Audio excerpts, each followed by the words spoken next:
Welcome back to Boruto Anime Review, episode number 108. This one reviewing the 109th episode of Boruto Naruto Next, which is basically called The Steam Ninja Scrolls, Potato Chips, and the Giant Boulder. This one, continuing from last week, I have the character Tsunami, that's the name of the girl with peach hair. Looks like she has like peach hair, very pale skin, and it was revealed in last week's episode that she was telling various hot springs in honor of her late mother.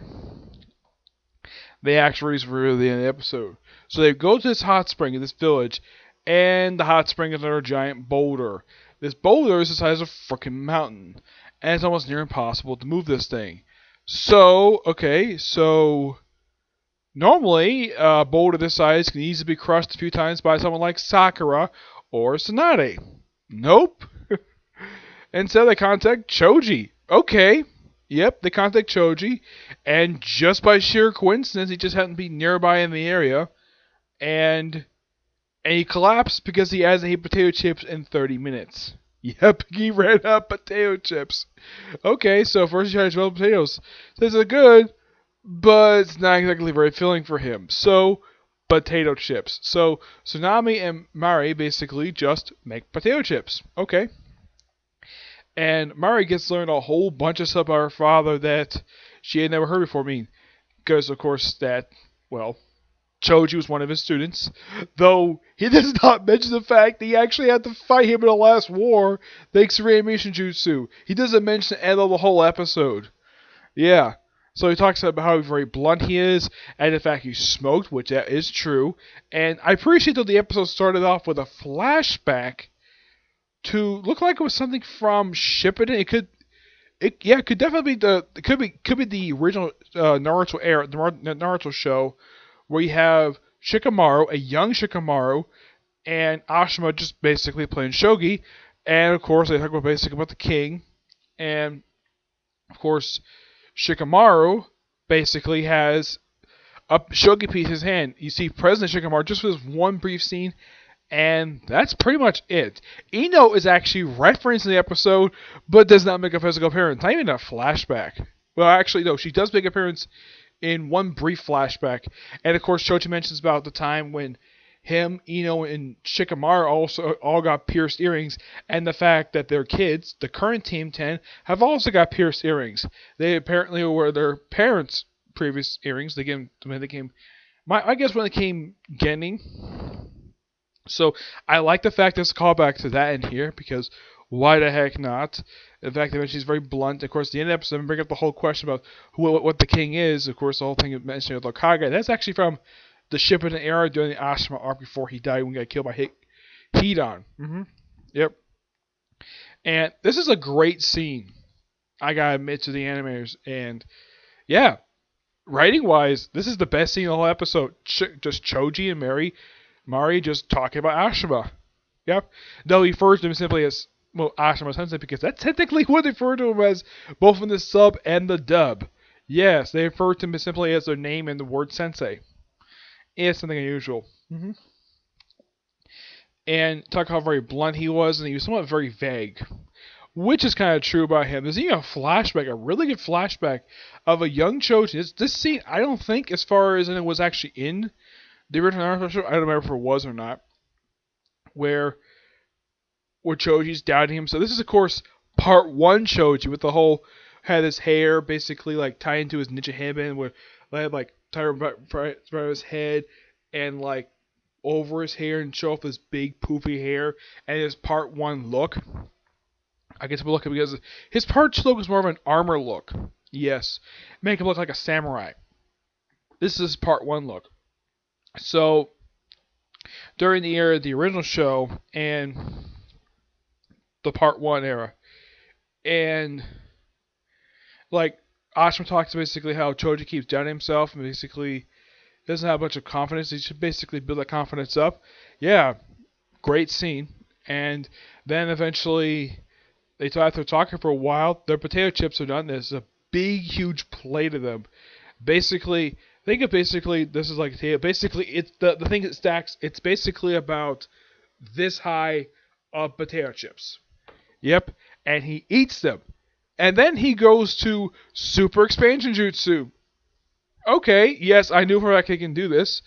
And for Mari, this is actually the first time she's ever seen this happen. Despite the fact anybody who's watched Shippuden and not Shippuden, basically Choji can do this. And plus, he also does something that he has not done since Shippuden. The butterfly thing. Yeah. He actually achieved that during the last war. That's also something he does not mention, like, when he achieved that. I mean, the special butterfly effect, which also burns a lot of calories, makes him really thin. Yeah. Because usually Choji is like an overweight guy, and that thing basically burns a lot of calories for him. Yep. And he talks more about Ashima, which, great thing there. And eventually, like, okay, at the boulder, of course, the boulder gets lifted up, it's put back on top of the mountain. But who knows how long this boulder is going to stay there for. If I were the villagers, I would plant explosives, basically, at the boulder itself, and blow it to, basically, many pieces, so this hot spring is not buried again. So, they technically, in the way where you open a hot spring without putting the building there, and you have Mari and Tsunami just soaking the hot spring, and she reveals the real reason why she's out here. Not just because it's a very hot spring, because the late mother requested she do that, because she wants to go to the revived hot spring to see her mother again. And she says, you want to see your father again.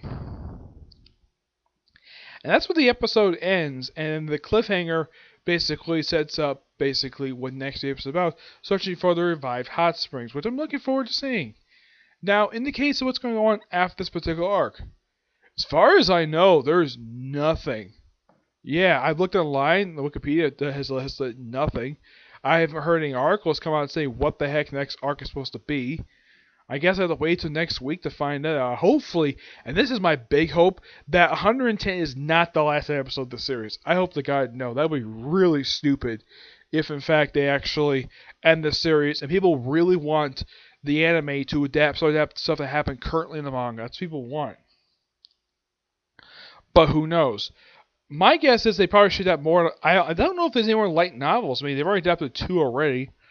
Look up. I don't think there's any more when it comes to Boruto. I don't think so. Let me take a look here. Oh, and I have been checking to see if there's any new, chapter of the manga been released yet. There actually has not. Nope. For some reason, this past month, there has been no new chapter release. I do not know why. It's just that, well,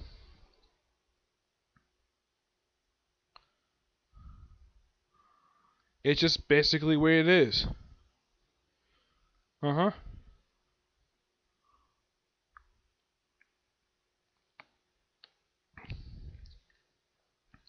I'd say about a few light novels are left. I wouldn't mind seeing more adapted. Yeah, I wouldn't mind seeing more adapted for this particular series, but honestly, where can they go from here after this arc? I mean, well, they could adapt the manga, or probably that with a light novel, but what arc would I like to see next?